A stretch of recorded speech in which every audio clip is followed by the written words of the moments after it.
just wanted to show you something here real quick. A very easy upgrade that I did to my cabinet, and that's what you see here in the window. This is 3x3 mesh screen, and this is used to protect the glass from a direct blast from abrasive.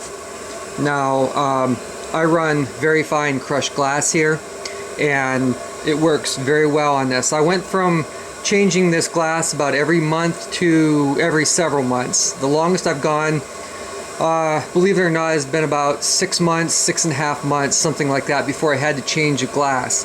Now I let the glass get fairly cloudy before I change it out, but still it went from a month to several months. So this is something I wanted to pass along to you. It works very well.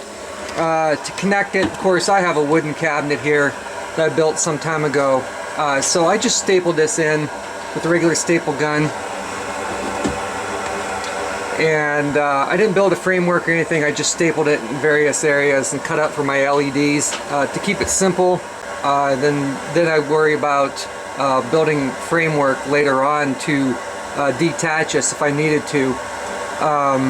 Now going on, it's been, I don't know, about a year and a half later, year and 3/4 later. I still haven't built a framework for it.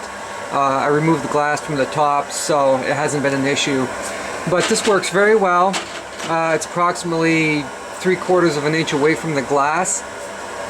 Now what I found is this doesn't work real well with glass beads. I'm not sure why that is, but if you're using glass beads at higher pressure, you will still get the pitting in the windows from that as it impacts it. But the fine abrasives like crushed glass, I mean, it really stops it. It provides enough interference or turbulence or whatever it is. It drops out before it has much of an impact on the glass, literally. So that's pretty much all I wanted to tell you about today. It's nothing really involved. If you have a metal cabinet, of course, you could build a framework or just use machine screws, or I don't know, it's up to your imagination to attach it, but it does work. And I would leave some separation between the glass and the screen. I think that's necessary to allow the abrasive enough time to drop out of the airstream. At least I know it works in this case. So, but I did want to pass this along to you, and I've had enough time to test it that I could give you good results, or at least accurate results, but the results are good. I'll talk to you guys later.